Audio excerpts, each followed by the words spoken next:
जय हिंद दोस्तों, आप सभी का स्वागत है मेरे चैनल पे। तो दोस्तों, बिहार डीएलएड एंट्रेंस एग्ज़ाम को लेकर जो है डेली मेरे इसी चैनल पे जो है वो गणित का प्रैक्टिस सेट करवाते हैं रोज़ सुबह को। और आज जो है वो 10 बजे आप लोगों के लिए जो है रीजनिंग का भी वीडियो आने वाला है, जिसमें मैंने रीजनिंग का पीवाईक्यू कराया है।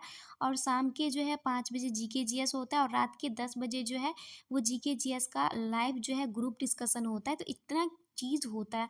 तो बिहार डीएलएड एंट्रेंस एग्ज़ाम के लिए जो है पीवाईक्यू करना कितना ज़रूरी है। और बहुत कम टाइम है, तो बहुत कम टाइम अगर तैयारी नहीं किए तो पीवाईक्यू ही कीजिए, क्योंकि बहुत ज़्यादा मायने रखता है पीवाईक्यू करना। तो और टेलीग्राम चैनल से ज़रूर जुड़ जाइएगा, क्योंकि वहाँ पे आपको पीडीएफ मिल जाएगा। तो इसमें जो है गणित से पता है आपको, जो बिहार डीएल एंट्रेंस एग्ज़ाम में है उसमें 25 क्वेश्चन रहता है गणित और हिंदी का। उसके बाद 20 जीके का, 20 जो रहता है वो साइंस का रहता है, और 10 जो रहता है वो किसका रहता है, रीजनिंग का रहता है। और 20 इंग्लिश का, टोटल 120 क्वेश्चन का होता है। तो चलिए देखते हैं। प्रीवियस क्वेश्चन है 2024 में पूछा गया ये क्वेश्चन है। ओके, पहला है कि समीकरण निकाय a1x b1y प्लस c1 बराबर a2x b2y और c2 का अद्वितीय हल होगा। तो मैंने आपको बताया था कि बिहार डीएलएड एंट्रेंस एग्जाम में जो है वो आपको क्या आता है कि 60% जो है वो 10th क्लास रहता है, 9th क्लास, और 40% ही 12th का रहता है। तो ज़्यादा ध्यान 9th 10th का देता है। और ये 10th क्लास के बहुपद का जो है वो बहुपद से लिया गया है। तो आपको पता है कि अद्वितीय हल के लिए क्या होता है, हमारा a1/a2 बराबर नहीं है b1/b2। यानी अद्वितीय हल का मतलब कि समीकरण का क्या होगा, सिर्फ एक हल होगा। क्या होगा, एक हल होगा। तो चलिए ऑप्शन देखते हैं। यहाँ पे क्या दिया है, इसका आंसर हमारा हो जाएगा डी, a1/a2 बराबर नहीं है b1/b2। अगला क्वेश्चन है हमारा कि एक ठोस की कुल कितनी बीमाएं होती हैं, एक होती है, चार होती है, दो या तीन। तो एक ठोस में जो कुल बीमाओं की संख्या होती है वो तीन होती है। कितनी होती है, तीन। और दोस्तों, आप लोगों के लिए एक बहुत ही इम्पोर्टेंट जानकारी है। अगर आप लोग जो इंग्लिश मीडियम से हैं, चाहे अगर आप इंग्लिश पढ़ना चाहते हैं यूपी टीजीटी के लिए, पीजीटी के लिए इंग्लिश, या बीपीएससी टीआरई 4 के लिए इंग्लिश पढ़ना चाहते हैं, DSS B, STET, UGC NET के लिए, या केवीएस के लिए, and all other teaching exams के लिए अगर आप इंग्लिश पढ़ना चाहते हैं तो बहुत अच्छा आप लोगों के लिए एक इंग्लिश प्लेटफॉर्म है। आप लोग ज़रूर ज्वाइन कीजिएगा। मैं आपको बता देती हूँ उनके चैनल का जो नाम है, मैंने देखा था खुद से, तो मुझे उनका, मैंने इंग्लिश पढ़ाते देखा तो मुझे बहुत पसंद आया। तो मैंने सोचा कि आप लोगों से भी जो है मैं शेयर करूँगी कि आप लोग ज़रूर देखिएगा। अच्छा इंग्लिश पढ़ाते हैं। उनकी इंग्लिश चैनल का नाम है इंग्लिश इंग्लिश बाय, उनके चैनल का नाम है, आप यूट्यूब पे सर्च कीजिएगा इंग्लिश बाय रवि प्रभात। क्या करना है, रवि प्रभात, रवि प्रभात। और आप लोगों को जो है ये इंग्लिश बाय तो रवि प्रभात यूट्यूब पे सर्च कीजिएगा तो मिलेगा ही। लेकिन इनके चैनल का जो लिंक है मैं अपने इस वीडियो के यूट्यूब के डिस्क्रिप्शन में दे रही हूँ। तो आप लोग जो है क्लिक करके ज़रूर जाइएगा और उनके चैनल को सब्सक्राइब कीजिएगा। और वो जो इंग्लिश पढ़ाते हैं उनको ज़रूर देखिएगा और बताइएगा कि उनको, आप लोगों को इंग्लिश अगर पढ़ना है तो ज़रूर उनको ज्वाइन कीजिएगा। और बहुत अच्छा इंग्लिश पढ़ाते हैं, तो ज़रूर ज्वाइन कीजिएगा। English by Ravi Prabhat sir YouTube channel है। वैसे आपको चैनल का लिंक मेरे इस वीडियो के डिस्क्रिप्शन में दिया है, आप यहाँ से ज्वाइन कर सकते हैं उनका चैनल और सब्सक्राइब कर लीजिएगा। और आप सब जो है इंग्लिश पढ़ने के लिए उनसे जुड़ जाइएगा। तो चलिए हम चलते हैं अपने नेक्स्ट सवाल पे। ओके, अगला क्वेश्चन है हमारा 23 नंबर क्वेश्चन है कि 12,750 रुपये में 25 रुपये के मूल्य वाले कितने शेयर खरीदे जा सकेंगे, जबकि दलाली प्रति शेयर 1.5 रुपया है। तो चलिए सॉल्यूशन इसका देखते हैं। ओके, तो देखिए, हम मान लेंगे कि जो खरीदे गए शेयर की संख्या वो कितना है, एक्स है। कितना है, एक्स है। टोटल हम इतना रुपया में खरीदे, 25 शेयर है, और इसमें दलाली 1 है। तो 25 को जोड़ेंगे और दलाली 1.5 रुपया जोड़ेंगे, तो टोटल हमारा इतना हो जाएगा।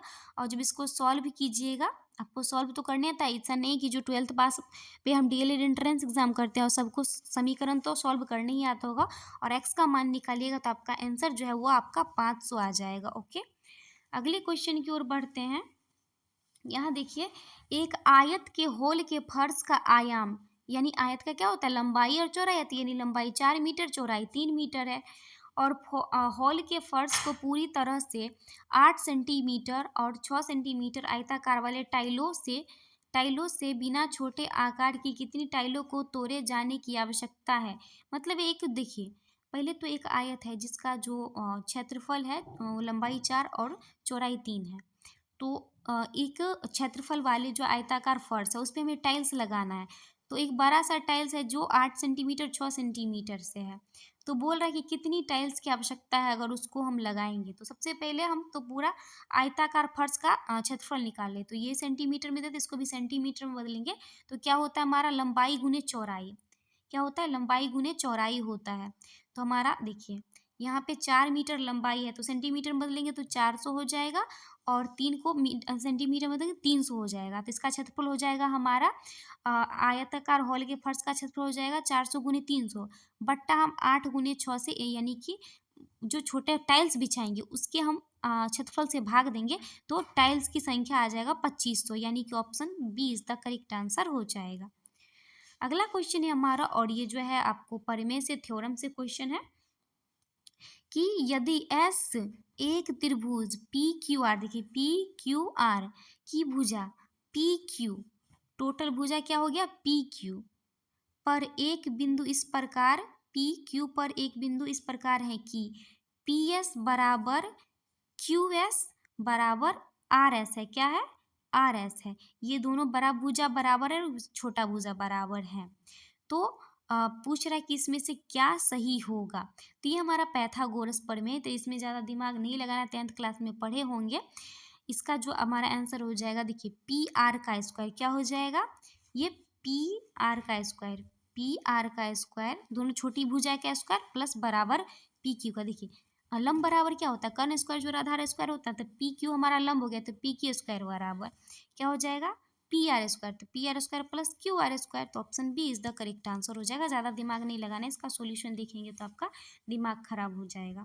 ओके, अगला क्वेश्चन है हमारा कि वाई अक्ष पर स्थित किसी बिंदु का, वाई अक्ष पर स्थित किसी बिंदु का निर्देशांक है। तो देखिए कोई भी अगर वाई अक्ष पर स्थित है तो उसका एक्स क्या होगा, जीरो होगा। क्या होगा, एक्स जीरो। जैसे हमारा ये वाई अक्ष है, अगर कोई निर्देशांक इस पे है, तो मान लीजिए यहाँ पे 2 पे स्थित है, तो वाई तो क्या होगा, जीरो हो जाएगा, सॉरी एक्स जीरो होगा, वाई क्या हो जाएगा 2 हो जाएगा। तो वाई पर स्थित है तो क्या हो जाएगा हमारा डी, यानी एक्स जीरो हो जाएगा। अगला क्वेश्चन देखते हैं कि आंकड़े पी क्यू आर का माध्य तथा क्यू टू आर एस का माध्य का मान समान है, तो निम्नांकित में से कौन सा समान हुआ। तो माध्य बराबर क्या होता है, 3 संख्या दिया तो तीनों का जोड़ बट्टा 3, और दोनों बराबर है तो इधर भी क्या करेंगे, सबको जोड़ लेंगे बराबर, 3 से 3 कट जाएगा, इधर जो है हमारा क्यू से क्यू भी कट जाएगा। और देखिए यहाँ पे पी बराबर क्या हो जाएगा, इधर आर जाके घटेगा तो आर प्लस एस हो जाएगा। क्या हो जाएगा, आर प्लस एस। तो ऑप्शन ए हो जाएगा पी बराबर R plus S. I hope आप सबको जो है ये एक्सप्लेनेशन अच्छा लगता हो, और टेलीग्राम चैनल का जो है लिंक वीडियो के डिस्क्रिप्शन में दिया है, तो ज्वाइन कर लीजिएगा, वहाँ सारे पीडीएफ आपको मिल जाएंगे। और मेरा चैनल बहुत छोटा है तो आप सबसे हम्बल रिक्वेस्ट है कि प्लीज़ सपोर्ट कीजिए, क्योंकि आप लोगों की सपोर्ट की बहुत ज़्यादा ज़रूरत है। अगला क्वेश्चन है कि किसी बिंदु की एक्स अक्ष से, किसी बिंदु की एक्स अक्ष से दूरी उस बिंदु का क्या कहलाता है। तो एक्स अक्ष से दूरी कोटि कहलाता है, और अगर पूछेगा वाई अक्ष से दूरी तो भुज कहलाता है। क्या कहलाता है, भुज, याद रखिएगा। अगला क्वेश्चन है हमारा कि यदि बहुपद पी एक्स का एक शून्यक ए हो तो पी ए का मान क्या होगा। तो देखिए ओबियसली पी ए का जो मान है वो जीरो होगा। बहुपद पी एक्स का एक मान, एक शून्यक ए है, मान है, तो पी ए बराबर क्या हो जाएगा हमारा जीरो हो जाएगा। अगला क्वेश्चन है, ये देखिए सारे जो है 10th क्लास के क्वेश्चन पे ही बेस्ड है, शायद एक दो है जो 12th क्लास पे बेस्ड है। अगला क्वेश्चन है कि इतना हो तो इसका आंकड़ों का बहुलक ज्ञात कीजिए। बहुलक ज्ञात करना है, इतना इतना का माध्य दिया, तो सबसे पहले तो हम माध्य निकालेंगे। माध्य में क्या होता है, सबको जोड़ के कितने संख्या, 1 2 3 4 5 6 7 संख्या, तो 7 से भाग दिए बराबर 10 किए, तो इससे हमारा क्या आ जाएगा, x का मान आ जाएगा। और x का मान जब आएगा तो देखेंगे कि इसमें जितना भी नंबर है, x का मान हमारा कितना आया है, 10 आया है।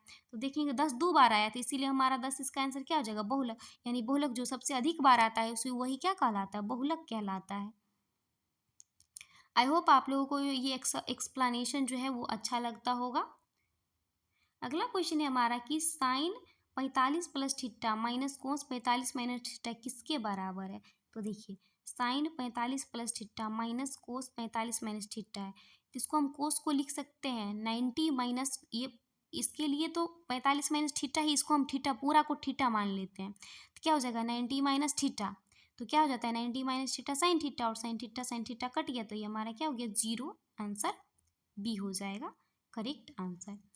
अगला क्वेश्चन है हमारा, एक बेलन और एक शंकु समान आधार त्रिज्या और समान ऊंचाई के हैं, बेलन के आयतन और शंकु के आयतन से अनुपात, सिंपल है, समान त्रिज्या और समान ऊंचाई है शंकु और बेलन, तो बेलन का क्या होता है पाई आर स्क्वायर एच और शंकु का क्या होता है pi R S 1/3 pi R square H, दोनों से दोनों कट जाएगा, तो आंसर क्या आ जाएगा हमारा, क्या होगा 3:1 आ जाएगा, 3:1, ये इधर 1 था ना, इधर 1/3 है, तो ये 3 इधर आके क्या हो जाएगा 3:1 हो जाएगा।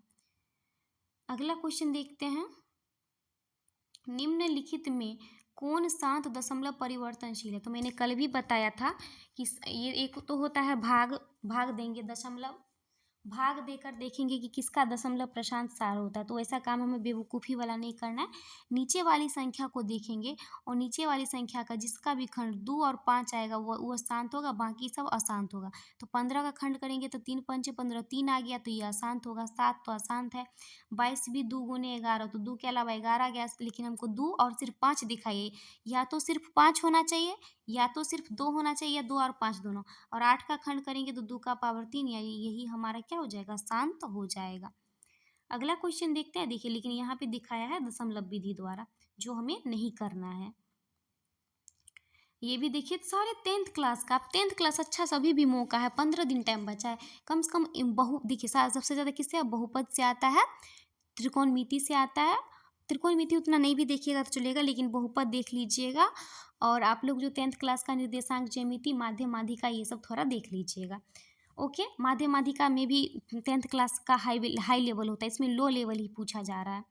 अगला क्वेश्चन है कि बहुपद 2x² प्लस 5x माइनस 3 के शून्य का अल्फा प्लस बी, अल्फा एवं बीटा है तो a प्लस बी का मान, सिंपल आप पढ़े होंगे शून्यांकों का योगफल अल्फा प्लस बीटा बराबर माइनस बी बट्टा ए होता है, और अल्फा इंटू बीटा बराबर क्या होता है सी बट्टा ए होता है, तो इसमें हमारा b क्या हो जाएगा 5 हो जाएगा, a हो जाएगा 2, तो -5/2, option B is the correct answer हो जाएगा, जो यहाँ पे भी दिखाया गया है, देखिए यहाँ पे दिखाया गया है ना, अल्फा प्लस बीटा मूलों का योगफल -5/2, 10th क्लास का है।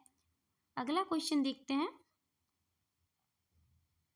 कि 1 + 10 थीटा बटा 1 - 10 थीटा बराबर √3 है, तो थीटा का मान क्या, सॉल्यूशन देखते हैं। देखिए यहाँ पे एक को हम लिख सकते हैं 10 45 डिग्री, तो हमने यहाँ पे लिख दिया 10 45 डिग्री प्लस 10 थीटा बट्टा 1 माइनस, तो देखिए यहाँ पे जो आपको है 10a + b का सूत्र लगाया गया है, 10a + 10b का सूत्र लगाया गया है, तो 10a + b का सूत्र लगाया गया है, तो 10a + 10b बट्टा 1 माइनस 10a इंटू 10b बराबर हम √3 को लिख सकते हैं, 10 के फॉर्म में 10 60 डिग्री लिख सकते हैं।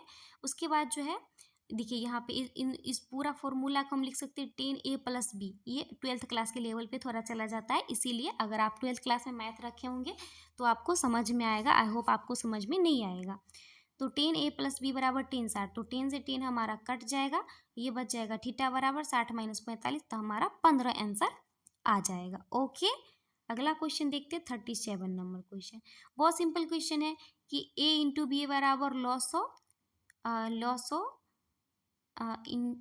ए बी गुने मौसो, तो ए बी यहाँ केवल क्या होता है सत्य है, तो दो संख्याओं के लिए ए बी क्या होता है, दो संख्याओं का गुणनफल बराबर क्या होता है एलसीएम गुने एचसीएफ होता है, क्या होता है एलसीएम गुने एचसीएफ होता है, जहाँ ए बी हमारा क्या होता है दो संख्याएं ही होती है ना, तो option A is the correct answer हो जाएगा, दो संख्याओं के लिए ए बी का प्रयोग यहाँ हुआ है। अगला क्वेश्चन है, ये भी जो देखिए 12th क्लास है, तो ज़्यादा ध्यान आपको 10th क्लास पे ही देना है, 12th क्लास में जो मैथ रखेंगे होंगे उनके लिए तो बात अलग है। तो 10 थीटा अल्फा बराबर 2/3 है, तो 10 2 अल्फा का मान, तो हमें 10 2 थीटा का सूत्र जो होता है वो होता है 2 10 थीटा बटा 1 - 10 स्क्वायर थीटा।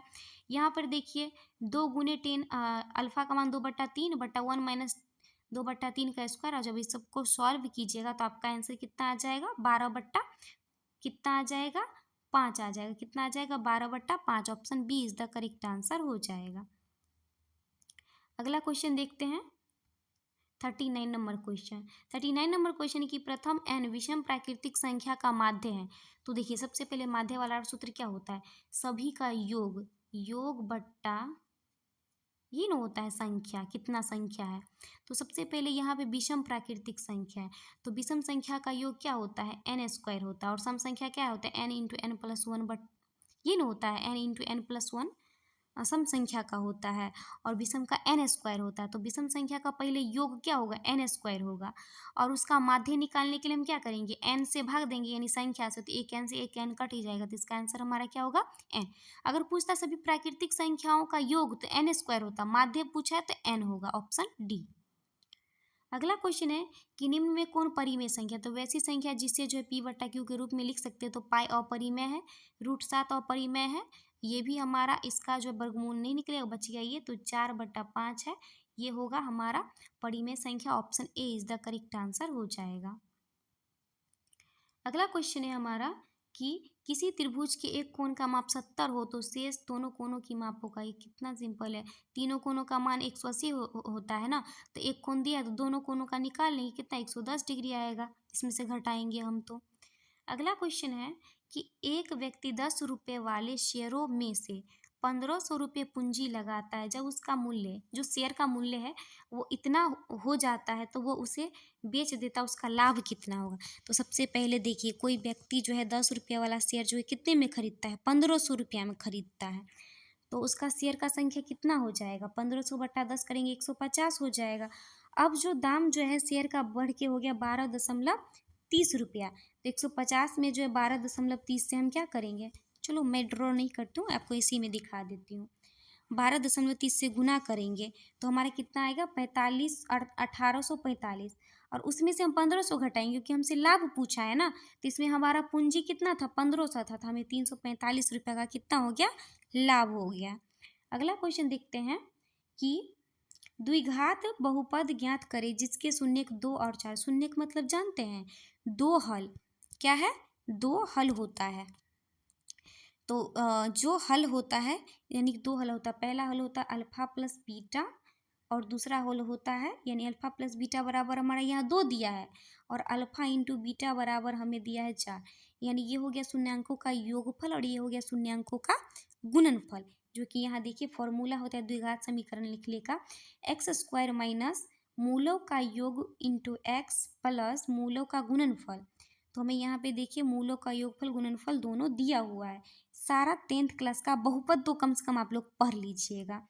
तो x² माइनस मूलों का योगफल कितना हो जाएगा? 4 दूनी 6, तो 6x प्लस मूलों का गुणनफल 4 दूनी 8। तो ये हम सॉरी दोस्तों, थोड़ा मतलब सर्दी हो गया जिसके कारण, तो इफ़ यू डोंट माइंड, इसका आंसर हमारा कितना हो जाएगा? Option number B is the correct answer हो जाएगा। अगला क्वेश्चन है कि n संख्याओं का माध्य x है, प्रत्येक संख्या में k से गुना करने पर, देखिए कुछ भी बोले एक चीज़ याद रखिएगा, कोई बोलेगा कि n संख्या का माध्य है तो प्रत्येक संख्या में k जोड़ने पर इसका नया माध्य क्या होगा? तो n प्लस k होगा। बोला गुना करने पर क्या होगा? तो n में गुना करेंगे तो n k हो जाएगा, ऑप्शन सी। बोलेगा घटाने पर क्या होगा प्रत्येक संख्या में? तो n माइनस k हो जाएगा। तो प्रत्येक बोलेगा तो ये माध्य में भी हो जाएगा, तो वही उसका आंसर हो जाएगा। देखिए बोला ना कि n संख्याओं का माध्य x है, प्रत्येक में k से गुना करने पर माध्य में भी क्या हो जाएगा? k से गुना हो जाएगा। तो क्या हो जाएगा हमारा आंसर? kx नहीं होगा, हाँ सॉरी kx, माध्य तो x है तो kx हो जाएगा। अगला और इस वीडियो का लास्ट और आखिरी क्वेश्चन है। तो अभी तक आप लोगों ने जो है हमारे चैनल को सब्सक्राइब नहीं किया तो प्लीज़ हमारे इस चैनल को सब्सक्राइब करके वीडियो को लाइक करके जो हमें सपोर्ट ज़रूर कीजिए। और जो है इंग्लिश बाय जो है रवि प्रभात सर को जो है ज़रूर एक बार आप विज़िट कीजिएगा और उन्हें कमेंट ज़रूर कीजिएगा कि आप जो है मेरे चैनल से गए हैं उनके चैनल पे। ओके, ज़रूर आप उनमें जाके एक बार, मेरे वीडियो के डिस्क्रिप्शन में उनके चैनल का लिंक दिया है, क्लिक करके जाना और उनमें सब में कमेंट कर दीजिएगा कि मैं होशियार प्रियंका ब्लॉग्स के यहाँ से आई हूँ। ओके, तो हमारा क्वेश्चन है कि एक किनारे पर एक नुकीली एक बेलनाकार पेंसिल, सीधे बोल रहा है पेंसिल है तो वो कैसा आकार है? तो इसलिए बेलनाकार होगा और शंकु आकार होगा। तो तो क्या हो जाएगा, एक शंकु और एक सिलेंडर हो जाएगा। ओके, तो option C is the correct answer.